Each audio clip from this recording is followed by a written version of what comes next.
Antain, bhfuil fuaimeanna faoi leithin a mbeadh deacrachtaí ag fóilmóirí na Gaeilge láfa? Tír dún amantí tá fuaimeanna an nach bhfuil ionta dalaí an tú héin ach go bíonn faightis a riine iadire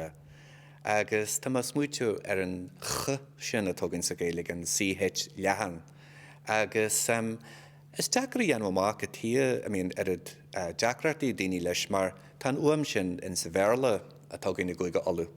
Da glenthú danne scéal, beidir scéal trúacanta, beidir go ndearad siad ach is an data pity na rud éige mar sin, tá sé gin na logainnim nethe, loch agus rudí mar sin.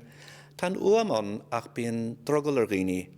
é réit, agus dearthainn beidir gur béon chúise leis, beidir go síann siad go bhfuil sé cinál garú na rud éige mar sin. Agus tá rud céir na fíor a gas na bhuaimeanna eile tá cinál cosú leis, DH leathan mar hampla a ghachtúr agus GH leathan ghlán an teach agus ghortaigh ma héin agus rudí mar sin. Ar chúis éigean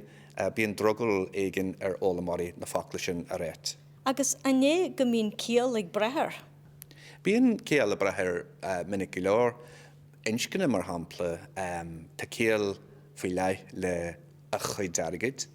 agus sébhú a bheith ar sin his money agus tá ciall eile ar fad le a chuid airgid gan sébhú a bheith ar sin her money agus má tá tú geirí go dtigú daoine thu bardait an ch sin a bheith le clansin go saillir. Agus mbíonn an nuam sin a gcónaí leidir? Is fear go bhfuil cóhéicsanna an agus níl an ch díra cho leidir. I gcuig galú chuid is mód an am dearmid gasúr a tá fácail bhfocail an fasta agus hoculáat bhfocail agus an CH atá lár sin a bheith ionta saillir agus béimech ar bhfocail ach is fear ní é sin go ndeir daoine bhuachail agus is a réigean atá ch le clansin ar charabé